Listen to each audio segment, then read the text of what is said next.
Good Saturday everyone. Ngayon araw ay magluluto tayo ng pork dinakdakan guys. Yan. Ito na atin na pagtikpan ngayon na naisipan na lulutuin. Bili tayo ng baboy. Ang bili pala natin mga baboy guys ay sa pigi part para malaman. Iwas muna tayo ng matataba ngayon. Yan.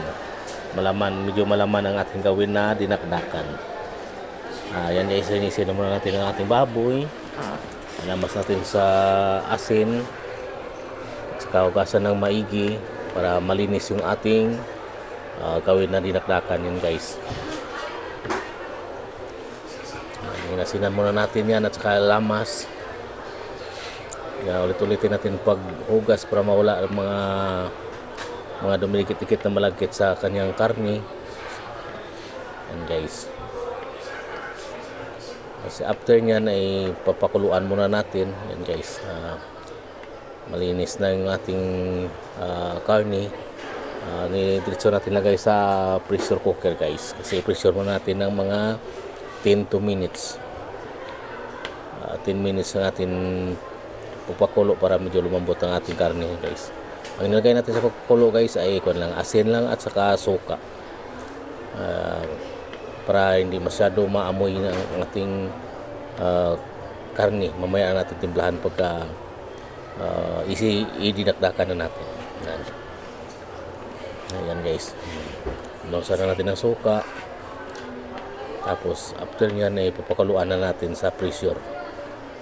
Yan guys. Yan guys, kung nabili kayo, nandyan pa kayo sa ating video, paki-like and share na lang din at saka comment para malaman nyo saan nakakarating yung ating video. Yan guys. Bang pinipressure ko yung ating baboy, naghiwa alam muna ako ng kanyang sibuyas at saka luya para i-ready na natin yung kanyang pang ricado mamaya. Kasi after ng 10 minutes itatanggalin muna natin yun at saka iyaw muna natin ang bagya natin karne ng baboy para medyo mabango sa pagkain gawin na dinakdakan guys. Yan, wala natin sibuyas. Bali ginamit natin na sibuyas yan ay dalawang malaki na kulay puti.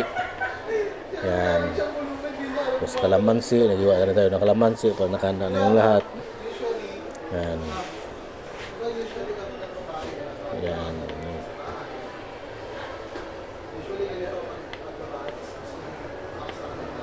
Guys, ayan natin kalamansi na. Napiga na natin. Yan natin pork. Naiyaw natin ng bahagya yan guys.